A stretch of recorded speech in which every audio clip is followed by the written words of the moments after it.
परम सत्कारयोग साध संगत जी सारे ही अपनी रसना पवित्र कर लईए ते आखिए धन श्री सतगुरु प्रताप सिंह जी, धन श्री सतगुरु जगजीत सिंह जी, धन श्री सतगुरु उदय सिंह जी। साध संगत जी अज दी साखी हरीश चंद्र अरोड़ा जी अपने बारे दस रहे हैं। ਉਹ ਦੱਸ ਰਹੇ ਹਨ ਕਿ ਸ਼੍ਰੀ ਸਤਿਗੁਰੂ ਜਗਜੀਤ ਸਿੰਘ ਜੀ ਦੇ ਹੁਕਮ ਨਾਲ ਸ਼੍ਰੀ ਸਤਿਗੁਰੂ ਪ੍ਰਤਾਪ ਸਿੰਘ ਜੀ ਬਾਰੇ ਸਾਖੀਆਂ ਇਕੱਠੀਆਂ ਕਰਨ ਲਈ 1991 ਵਿੱਚ ਮੈਂ ਆਪਣੀ ਧਰਮ ਪਤਨੀ ਨਾਲ ਬੈਂਕਾਕ ਗਿਆ। ਮੇਰਾ ਮਨ ਕਹੇ ਕਿ ਨਾਮਧਾਰੀ ਸੰਤ ਸੱਚ ਕਹਿ ਰਹੇ ਹਨ, ਪਰ ਮੇਰੀ ਧਰਮ ਪਤਨੀ ਨੂੰ ਯਕੀਨ ਹੀ ਨਾ ਆਵੇ, ਕਿਉਂਕਿ ਨਾ ਤਾਂ ਇਹ ਸਤਜੁਗ ਸੀ ਤੇ ਨਾ ਦੁਆਪਰ ਤੇ ਨਾ ਤ੍ਰੇਤਾ। ਅਸੀਂ ਦੋਹਾਂ ਨੇ ਫੈਸਲਾ ਕੀਤਾ ਕਿ ਅਸੀਂ ਨਾਮਧਾਰੀ ਸਮਾਜ ਤੋਂ ਆਪਣਾ ਬੈਂਕਾਕ ਦਾ ਖਰਚਾ ਨਹੀਂ ਲਵਾਂਗੇ। ਜੇਕਰ ਨਾਮਧਾਰੀ ਸੰਤਾਂ ਨੇ ਸੱਚ ਕਿਹਾ ਹੈ ਅਤੇ ਸਤਿਗੁਰੂ ਜਗਜੀਤ ਸਿੰਘ ਜੀ ਗੁਰੂ ਨਾਨਕ ਦੇਵ ਜੀ ਦੀ ਗੱਦੀ ਦੇ ਵਾਰਿਸ ਹਨ ਤਾਂ ਸਾਡਾ ਖਰਚਾ ਬਾਹਰੋਂ ਹੀ ਆ ਜਾਵੇਗਾ। ਜੇਕਰ ਪੈਸਾ ਕਿਸੇ ਥਾਂ ਤੋਂ ਨਹੀਂ ਆਉਂਦਾ ਤਾਂ ਅਸੀਂ ਇਹ ਪੁਸਤਕ ਨਹੀਂ ਲਿਖਾਂਗੇ। ਜਾਣੀ ਜਾਨ ਸਤਿਗੁਰੂ ਜੀ ਨੇ ਕਿਰਪਾ ਕਰ ਦਿੱਤੀ ਅਤੇ ਸਾਨੂੰ DDA ਤੋਂ ਇੱਕ ਬਿਆਜ ਦੇ ਰਿਫੰਡ ਦਾ ਚੈੱਕ ਆ ਗਿਆ। ਚੈੱਕ 31,000 ਕੁਝ 100 ਰੁਪਏ ਦਾ ਆਇਆ ਸੀ। ਜਿੰਨਾ ਖਰਚਾ ਸਾਡਾ ਬੈਂਕਾਕ ਜਾਣ ਦਾ ਆਇਆ ਸੀ, ਮੇਰੀ ਤਸੱਲੀ ਹੋ ਗਈ ਅਤੇ ਸਤਿਗੁਰੂ ਜੀ ਪ੍ਰਤੀ ਸ਼ਰਧਾ ਬੱਝ ਗਈ। ਪਰ ਮੇਰੀ ਧਰਮ ਪਤਨੀ ਦੀ ਅਜੇ ਤਸੱਲੀ ਨਹੀਂ ਸੀ ਹੋਈ। ਹੁਣ ਸਤਿਗੁਰੂ ਜੀ ਨੇ ਕੌਤਕ ਤੇ ਰਚਨਾ ਸੀ। 1991 ਵਿੱਚ ਬੈਂਕਾਕ ਤੋਂ ਵਾਪਸ ਆਉਣ ਦੇ ਕੁਝ ਦਿਨ ਬਾਅਦ ਮੈਂ ਆਟੋ ਰਿਕਸ਼ਾ 'ਤੇ ਸਵਾਰ ਹੋ ਕੇ ਆਪਣੇ ਦਫ਼ਤਰ ਜਾ ਰਿਹਾ ਸੀ। ਅਚਾਨਕ 2 ਸਿੱਖ ਬੱਚੇ ਅੱਗੇ ਆ ਗਏ। ਡਰਾਈਵਰ ਨੇ ਬ੍ਰੇਕ ਲਗਾਈ। ਪਿੱਛੇ ਬੜੀ ਰਫ਼ਤਾਰ ਨਾਲ ਇੱਕ ਟੈਕਸੀ ਚਲੀ ਆ ਰਹੀ ਸੀ। ਆਟੋ ਡਰਾਈਵਰ ਨੇ ਘਬਰਾ ਕੇ ਕਿਹਾ ਕਿ ਬਾਊ ਜੀ, ਇਹ ਟੈਕਸੀ ਸਾਡੇ ਉੱਤੇ ਚੜ੍ਹ ਜਾਵੇਗੀ ਅਤੇ ਸਾਨੂੰ ਮਾਰ ਦੇਵੇਗੀ। ਸਾਨੂੰ ਉਸ ਵਕਤ ਯਾਦ ਆਇਆ ਕਿ ਸੇਠ ਤਰਲੋਕ ਸਿੰਘ ਜੀ ਚਾਵਲਾ ਨੇ ਸਾਨੂੰ ਦੱਸਿਆ ਸੀ ਕਿ ਇੱਕ ਦਿਨ ਉਹਨਾਂ ਦੀ ਕਾਰ ਹਨੇਰੀ ਤੇ ਬਾਰਿਸ਼ ਵਿੱਚ ਫਸ ਗਈ ਸੀ। ਸੇਠ ਜੀ ਦੇ ਮੂੰਹ ਤੋਂ ਨਿਕਲਿਆ, ਧੰਨ ਸਤਿਗੁਰੂ ਪ੍ਰਤਾਪ ਸਿੰਘ ਜੀ, ਧੰਨ ਸਤਿਗੁਰੂ ਪ੍ਰਤਾਪ ਸਿੰਘ ਜੀ, ਧੰਨ ਸਤਿਗੁਰੂ ਪ੍ਰਤਾਪ ਸਿੰਘ ਜੀ, ਤੇ ਕਾਰ ਰੁਕ ਗਈ ਅਤੇ ਦੁਰਘਟਨਾ ਨਾ ਹੋਈ। ਮੇਰੇ ਮੂੰਹੋਂ ਵੀ ਨਿਕਲਿਆ, ਧੰਨ ਸਤਿਗੁਰੂ ਪ੍ਰਤਾਪ ਸਿੰਘ ਜੀ, ਧੰਨ ਸਤਿਗੁਰੂ ਪ੍ਰਤਾਪ ਸਿੰਘ ਜੀ, ਧੰਨ ਸਤਿਗੁਰੂ ਪ੍ਰਤਾਪ ਸਿੰਘ ਜੀ। ਭਾਵੇਂ ਟੈਕਸੀ ਨੇ ਸਾਡੀ ਆਟੋ ਨੂੰ ਟੱਕਰ ਤਾਂ ਮਾਰ ਦਿੱਤੀ ਅਤੇ ਆਟੋ ਪਲਟ ਵੀ ਗਿਆ, ਪਰ ਮੈਂ ਬਾਹਰ ਨਿਕਲ ਕੇ ਵੇਖਿਆ ਕਿ ਇੱਕ ਲੰਮਾ ਚੌੜਾ ਬਜ਼ੁਰਗ, ਜਿਹੜਾ ਨਾਮਧਾਰੀ ਬਾਣੇ ਵਿੱਚ ਸੀ, ਟੈਕਸੀ ਨੂੰ ਪਿਛਾਂਹ ਖਿੱਚ ਰਿਹਾ ਸੀ। ਇਸ ਤਰ੍ਹਾਂ ਟੈਕਸੀ ਆਟੋ ਨੂੰ ਟੱਕਰ ਮਾਰ ਕੇ ਪਿਛਾਂਹ ਹੋ ਗਈ। ਟੈਕਸੀ ਦਾ ਸਿੱਖ ਡਰਾਈਵਰ ਬਾਹਰ ਨਿਕਲ ਕੇ ਮੈਨੂੰ ਕਹਿਣ ਲੱਗਾ, ਬਾਊ ਜੀ, ਮੈਂ ਤਾਂ ਬ੍ਰੇਕ ਲਗਾਈ ਨਹੀਂ, ਮੇਰੀ ਗੱਡੀ ਨੂੰ ਪਿਛਾਂਹ ਕਿਸ ਨੇ ਖਿੱਚਿਆ ਹੈ? ਮੈਂ ਮੁੜ ਕੇ ਵੇਖਿਆ ਕਿ ਉਹ ਬਜ਼ੁਰਗ ਨਾਮਧਾਰੀ ਸਿੱਖ ਅਲੋਪ ਹੋ ਗਿਆ ਸੀ। ਮੈਂ ਅਗਿਆਨੀ ਸਾਂ, ਮੈਨੂੰ ਕੋਈ ਸਮਝ ਨਾ ਆਈ। ਅੱਜ 12 ਸਾਲ ਬਾਅਦ ਮੈਨੂੰ ਗਿਆਨ ਹੋਇਆ ਕਿ ਮੇਰੀ ਪੁਕਾਰ ਸੁਣ ਕੇ ਸਤਿਗੁਰੂ ਪ੍ਰਤਾਪ ਸਿੰਘ ਜੀ ਰੱਖਿਆ ਕਰਨ ਲਈ ਆਪ ਹੀ ਆਏ ਸਨ। ਧੰਨ ਸਤਿਗੁਰੂ ਪ੍ਰਤਾਪ ਸਿੰਘ ਜੀ। ਖੈਰ, ਮੇਰੀ ਜਾਨ ਤਾਂ ਬਚ ਗਈ, ਪਰ ਸੱਜੀ ਬਾਂਹ ਮੇਰੀ ਫ੍ਰੈਕਚਰ ਹੋ ਗਈ। ਪਿੱਛੇ ਮੇਰਾ ਭਾਈ ਆ ਰਿਹਾ ਸੀ। ਮੈਂ ਆਪਣੇ ਭਾਈ ਨਾਲ ਐਕਸਰੇ ਕਰਾਉਣ ਲਈ ਗਿਆ। ਐਕਸਰੇ ਵਿੱਚ ਆਇਆ ਕਿ ਸੱਜੀ ਬਾਂਹ 3 ਜਗ੍ਹਾ ਤੋਂ ਟੁੱਟ ਗਈ ਹੋਈ ਹੈ ਅਤੇ 12 ਹਫ਼ਤੇ ਵਾਸਤੇ ਪਲਸਤਰ ਲੱਗ ਗਿਆ।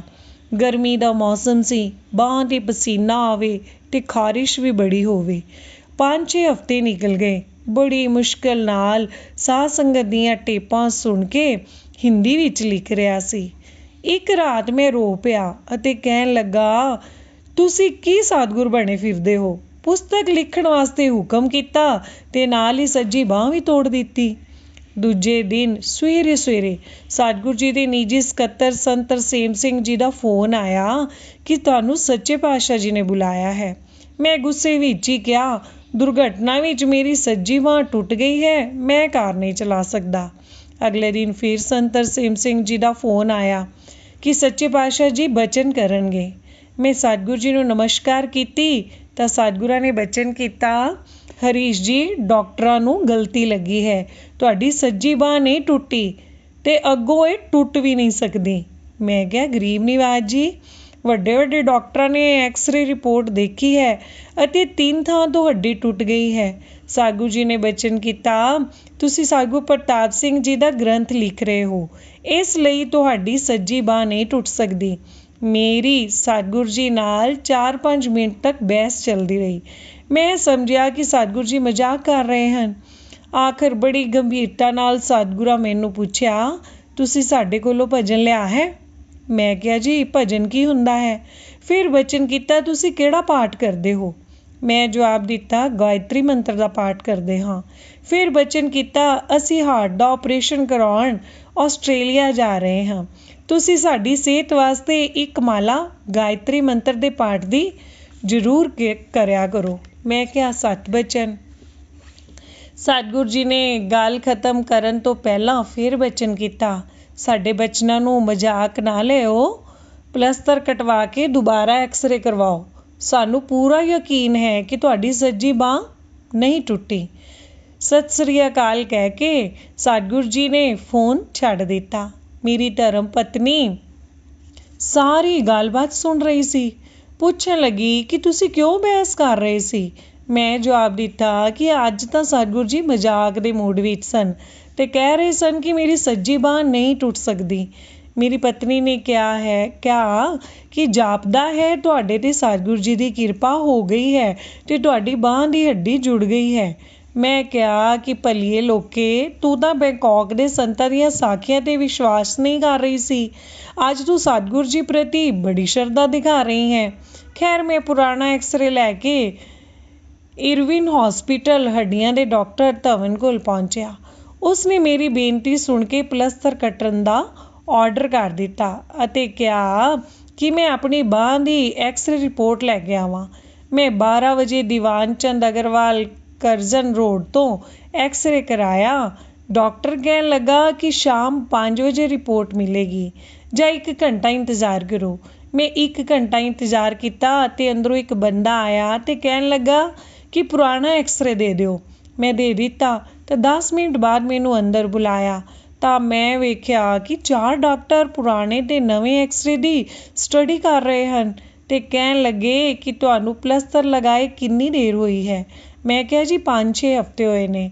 ਕਹਿਣ ਲੱਗੇ ਕਿ ਸਮਝ ਨਹੀਂ ਆ ਰਹੀ ਹੈ ਕਿ ਹੱਡੀ 12 ਹਫ਼ਤੇ ਤੋਂ ਪਹਿਲਾਂ ਜੁੜ ਕਿਵੇਂ ਸਕਦੀ ਹੈ, ਪਰ ਅੱਜ ਤਾਂ ਐਕਸ-ਰੇ ਦੇ ਮੁਤਾਬਿਕ ਹੱਡੀ ਜੁੜੀ ਹੋਈ ਹੈ।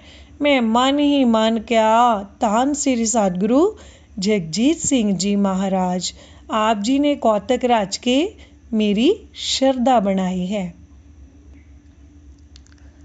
ਮੈਂ ਆਪਣੀ ਪਤਨੀ ਨਾਲ 2001 ਵਿੱਚ ਅਮਰੀਕਾ ਗਿਆ। 11 ਸਤੰਬਰ ਨੂੰ ਵਾਪਰੀ ਘਟਨਾ ਕਾਰਨ ਅਮਰੀਕਾ ਵਿੱਚ ਆਤੰਕਵਾਦੀ ਦਹਿਸ਼ਤ ਫੈਲ ਗਈ।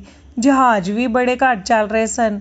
ਮੈਂ ਅਤੇ ਮੇਰੀ ਪਤਨੀ ਨੇ ਸੈਨ ਹੋਜ਼ੇ ਤੋਂ ਲਾਸ ਏਂਜਲਸ ਵਾਸਤੇ ਬੱਸ ਫੜੀ ਤੇ ਆਉਣ ਜਾਣ ਦੀ ਟਿਕਟ ਲੈ ਲਈ। ਬੱਸ ਸਟੇਸ਼ਨ 'ਤੇ ਪਹੁੰਚੀ ਤਾਂ ਡਰਾਈਵਰ ਨੂੰ ਆਪਣੀ ਟਿਕਟ ਫੜਾ ਦਿੱਤੀ ਕਿ ਸਾਡਾ ਸਮਾਨ ਕੱਢ ਦਿਓ। ਸਮਾਨ ਤਾਂ ਅਸੀਂ ਲੈ ਲਿਆ, ਪਰ ਵਾਪਸੀ ਦੀ ਟਿਕਟ ਲੈਣੀ ਭੁੱਲ ਗਏ। ਅੱਧ ਰਸਤੇ ਸਾਨੂੰ ਯਾਦ ਆਇਆ ਕਿ ਵਾਪਸੀ ਦੀਆਂ ਟਿਕਟਾਂ ਲੈਣੀਆਂ ਭੁੱਲ ਗਏ ਹਾਂ। ਅਸੀਂ ਵਾਪਸ ਬੱਸ ਸਟੇਸ਼ਨ 'ਤੇ ਗਏ ਤਾਂ ਬੱਸ ਜਾ ਚੁੱਕੀ ਸੀ। ਅਸੀਂ ਆਪਣੀ ਸ਼ਿਕਾਇਤ ਦਰਜ ਕਰਵਾ ਦਿੱਤੀ। 3 ਦਿਨ ਤੱਕ ਟਿਕਟਾਂ ਬਾਰੇ ਕੋਈ ਜਵਾਬ ਨਹੀਂ ਮਿਲਿਆ। ਪਤਨੀ ਕਹਿਣ ਲੱਗੀ ਕਿ ਚੰਗੇ ਸਤਿਗੁਰੂ ਜੀ ਦੀਆਂ ਸਾਖੀਆਂ ਲਿਖਣ ਚੱਲੇ ਸੀ, 10,000 ਰੁਪਏ ਯਾਨੀ $200 ਦਾ ਨੁਕਸਾਨ ਹੋ ਗਿਆ। ਮੈਂ ਕਿਹਾ ਕਿ ਸਤਿਗੁਰੂ ਜੀ ਦਾ ਕੀ ਕਸੂਰ ਹੈ ਇਹਦੇ ਵਿੱਚ, ਅਸੀਂ ਆਪੇ ਹੀ ਭੁੱਲ ਗਏ ਹਾਂ, ਪਰ ਕੋਈ ਗੱਲ ਨਹੀਂ, ਸਾਡੇ ਕੋਲ ਪੈਸੇ ਹਨ, ਨਵੀਂ ਟਿਕਟਾਂ ਖਰੀਦ ਲਵਾਂਗੇ। ਚੌਥੇ ਦਿਨ ਮੈਂ ਸਵੇਰੇ ਨਿਤਨੇਮ ਕਰਕੇ ਸਤਿਗੁਰੂ ਜੀ ਦੇ ਚਰਨਾਂ ਵਿੱਚ ਅਰਦਾਸ ਕੀਤੀ, ਹੇ ਸੱਚੇ ਪਾਤਸ਼ਾਹ ਜੀ, ਮੇਰੀ ਧਰਮ ਪਤਨੀ ਨੂੰ ਸਮਝਾਓ, ਛੋਟੀ ਛੋਟੀ ਗੱਲਾਂ 'ਤੇ ਡੋਲ ਨਾ ਜਾਵੇ ਤੇ ਆਪਣੀ ਸ਼ਰਧਾ ਬਣਾਈ ਰੱਖੇ।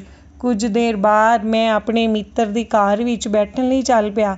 ਮੈਂ ਅਗਲੀ ਸੀਟ 'ਤੇ ਬੈਠ ਗਿਆ ਤੇ ਪਤਨੀ ਪਿਛਲੀ ਸੀਟ 'ਤੇ ਬੈਠ ਗਈ ਤਾਂ ਮੇਰੀ ਪਤਨੀ ਕੀ ਵੇਖਦੀ ਹੈ ਕਿ ਪੈਰਾਂ ਥੱਲੇ ਵਾਪਸੀ ਦੀ ਬੱਸ ਦੀਆਂ ਟਿਕਟਾਂ ਪਈਆਂ ਸਨ। ਉਸ ਨੇ ਟਿਕਟਾਂ ਚੁੱਕ ਕੇ ਮੈਨੂੰ ਦਿਖਾਇਆ।